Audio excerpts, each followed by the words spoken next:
Everyone, Ben here and welcome to Motivation to Invest. In this video I'm going to reveal the legendary billionaire trader Stanley Druckenmiller's thoughts on investing into cryptocurrency. Does this legendary trader own Bitcoin? Years ago, I said more than once, crypto and Bitcoin are a solution in search of a problem. Right. So what the hell are these people all looking for? We already have that. It's called the dollar. Right. Okay, so for the first move in Bitcoin, I think it went from what, $50 to 17,000. I just sat there aghast. And by the way, consistent with our earlier conversation, I wanted to buy it every day it was going up, even though I didn't think much of it. I just couldn't stand the fact that it was going up and I didn't own it. So fast forward, I never owned it from like $50 to 17,000, felt like a moron. Then it goes back down to 3,000 again. And then a couple things happen. And this is consistent with the fundamental and then what makes something go up or down.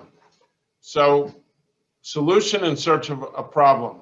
I found the problem when we did the CARES Act and Chairman Powell started crossing all sorts of red lines in terms of what the Fed would do and wouldn't do. The problem was Jay Powell and the world central bankers going nuts and making fiat money even more questionable than it had already been when I used to own gold. Then the second thing that happened is I got a call from Paul Jones. And he says to me, do you know that when Bitcoin went from 17,000 to 3,000, 86% of the people that owned it at 17,000 never sold it? Well, this was huge in my mind. Right. Here's something with a finite supply. 86% of the owners are religious zealots. I mean, who the hell holds something through 17,000 to 3,000? And it turns out none of them, 86% of the people never sold it. And I had this new central bank craziness phenomena. The other thing that happened, it had been, it had a few more years under its belt. So it goes up to 6,000 in the middle of the last spring. And I go, well, I got to buy some of this just because these kids on the West Coast that are already worth more than I am, and they're going to be making a lot more money than me in the future. For some reason, they're looking at this thing the way I've always looked at gold, which is a store of value if I don't trust fiat currencies. And then the thing that Paul told me, and then the fact that it had been around 13 years, it had become a brand. Right. So it's funny, I tried to buy 100 million at 6,200. It took me 2 weeks to buy 20 million. I bought it all around 6,500, I think. And I said, this is ridiculous. It takes me 2 weeks. I can buy that much gold in 2 seconds. So like an idiot, I stopped buying it. Next thing I knew, the thing's trading at 36,000. I took my costs and then some out of it. And I still own some of it. My heart's never been in it. I'm a 68-year-old dinosaur, but once it started moving and these institutions started adopting it, I could see the old elephant trying to get through the keyhole and they can't fit through in time. I own this company called Palantir, and I see they announced with their earnings today they're going to start accepting Bitcoin and they may invest it. That's happening all over the place. And this thing is never going to have more than 21 million. It's a fixed supply. So I think because it's a brand, it's been around for 14 years, because of the finite supply, it has sort of won the store of value game. Is it going to beat gold? I don't know. It sure as hell doing a good imitation of it the last year or two. But is it going to beat the other cryptos in terms of digital gold store of value? I would say it's going to be very, very tough to unseat.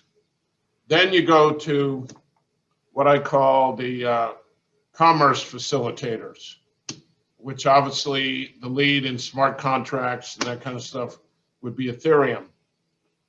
There, I'm a little more skeptical of whether they can hold their position.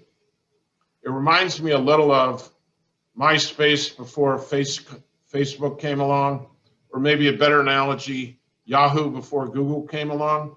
Right. Google wasn't that much faster than Yahoo, but it didn't need to be. All it needed to be was a little bit faster, Right. and the rest is history. And I'm so impressed. One of the ways we've always invested in the private sector is to try and figure out where the engineering kids from Stanford and Brown and MIT, where those kids are going. And so many of them are in love with crypto, and that's where they're going. I'm worried about the talent that's like 23 to 28 years old. Somebody we don't even know who they are yet, coming up with a payment system or whatever, and unseating. So again, I don't know, but my guess is the winner in the commerce facilitating, I'll call it, whether you want to call it payments or smart contract or whatever we're on, there's a good chance that company hasn't even been in, or that currency hasn't even been invented yet. Right. I think gold and Bitcoin seems to be a high beta gold, are going to have the wind behind them. High beta gold. Never heard that before. That is a fantastic terminology. Well, it's so fantastic. I'm wondering why the hell I didn't just own Bitcoin 2 years ago instead of just gold. Absolutely. And a little Bitcoin. So just to put the cherry on top of the crypto combo, you mentioned it once earlier. Dogecoin, is it just to you ridiculous, and Elon's involvement in it? Like what is your reaction to all that? It's just if like NFTs, it's just a manifestation of the craziest monetary policy in history. Right.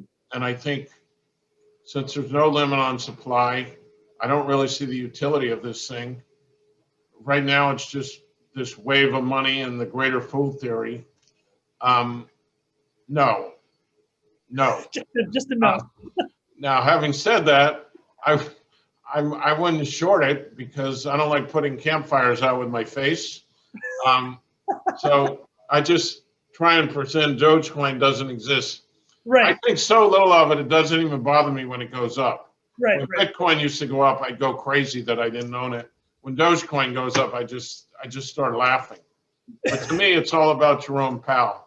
Right. And if you guys did find any value in this video at all, feel free to give it a big thumbs up. That helps out tremendously with the channel.